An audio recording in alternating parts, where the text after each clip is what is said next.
We have the one, the only, the man, the myth, the legend, Enzo Carasso here. He is the founder of C17. I'm sure you've seen him somewhere on the internet. Me and Enzo go way back. I created this Tuesday Triggers group really at the beginning with Enzo and a whole bunch of other peeps that were like the smartest, best people in this space. And so, anyways, about time we finally got you on here. I've been begging you to come on for ages. Glad to have you, brother. How you doing today? Fantastic. I was like, that was like part of my resolution for 2025. I was like, Christian be asking me to do that thing forever. I need to make sure that this man get what he wants from me. You're doing a kind gesture. That was your like active giving for 2025. Thank you, brother. Um, cool. Well, let's dive into it. We'll spend about 20 minutes just jamming here. I think the first and foremost place to start here today is with the ever changing face of the lead gen landscape and things like deliverability in cold email. Where do you see trends going in the coming year? You're talking about deliverability overall as a lead gen cold email stuff, or just specific to deliverability only? Yeah, I mean, like, what trends do you see people moving towards in the next year? Yeah. Multiple things. First, for me, there is a drastic move happening from when we used to use spin tags and a couple of variables, to personalize the email to now a big focus of the team is to generate emails that is one-to-one, 100% generated by AI. That is something that we're working towards too, because we noticed that spin tags doesn't work no more. Email service provider are able to notice that we're using spin tags, no matter how much spin tag we push toward a specific campaigns. And for me, I think like tools like Octave and Twain are definitely some tools that I'm looking for to be able to like send one-to-one emails. Um, so on the copy side, that's something I'm really focusing on. Um, then on the content side, not so much. There's like some fundamentals. You do the best. You have a great offer. You have a strong link magnets. You're at the right moment, at the right time, with the right offer. You're gonna win. So that's kind of how I'm approaching it. Deliverability. I don't want to say I stopped worrying about it. I'm like I stopped letting deliverability rule my life because at one point something gonna break. It's gonna break. It's either Outlook or Google, and the only thing you can do is just buy more inboxes and keep sending. So that's kind of how I'm feeling it nowadays. I'm like, buy more inboxes, buy more domains, send low volume. At one point, something's gonna get fixed, and that's how I'm trying to approach it. But then, as an organization, we're just trying to kind of move a little bit more up market about okay, when we're solving the cold email, the outbound situation, we're probably solving the biggest problem companies have nowadays, which means how do we generate leads? And when we solve that problem, well, you actually solve the biggest thing they have to worry about. Next, what do we do after that? And that's kind of where I'm trying to think about what can more value we can provide to those organizations. And for us, like we're thinking about moving toward RevOps, expanding our services, offer more, linting ads, appointment setting, CRM management, all that kind of stuff. That's kind of where I'm seeing things go because as an agency, we can only do just so much more client doing cold outbound. But I'm trying to think about how I can become more sticky. How can I provide more value so we can move our market, just raise our prices and have better client overall. So kind of that's our my thoughts and trends for 2025.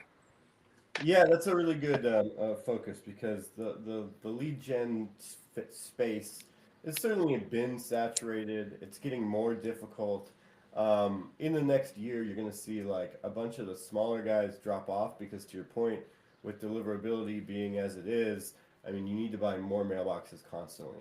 But I like the idea of moving into like RevOps. I think that we offer some coaching, playbook creation.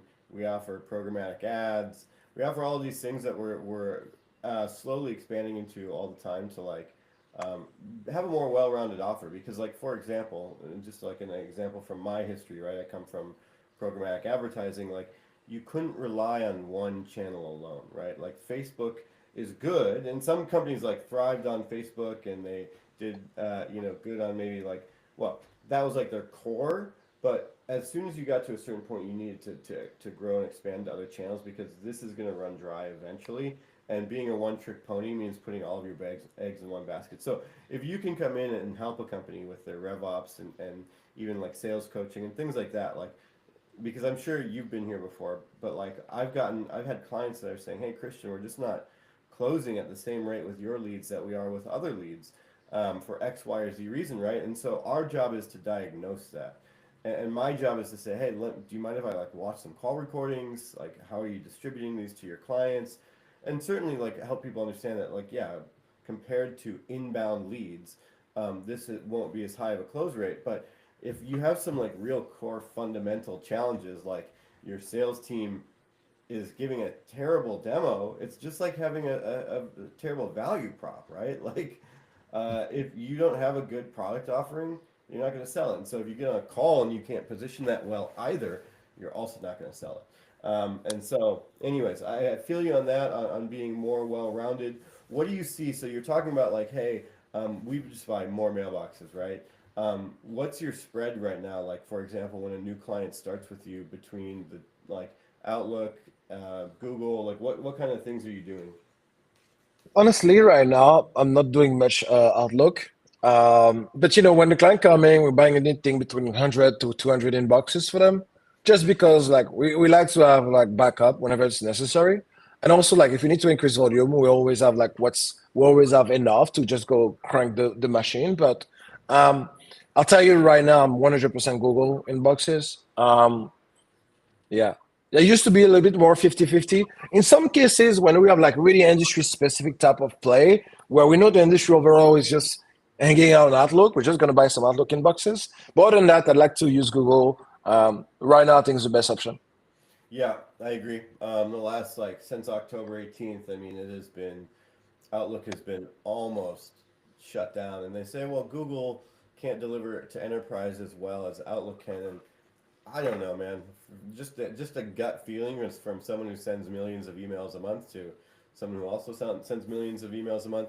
Although we are very diversified, I do think that like overall right now, and for the foreseeable future, I mean, as long as you always had Google, you were always okay, right? And good quality inboxes. So that's a good point. So having said that, that's one part of the funnel, deliverability, right? But the second part of the funnel when we speak to clients is messaging. And you, my friend, are the absolute king of lead magnets. So give the people out there a rundown of lead magnets and some advice that they can incorporate in their next outbound campaign. Awesome. Yeah, let's do that. Lucky for you guys, I wanted to get professional today and made a little presentation. There we go. So what do I have here? Cool. And I took the title of Lean Manning the Prince. Cool. Let's get this. I don't know why I'm like so bullish on link magnets. I just think that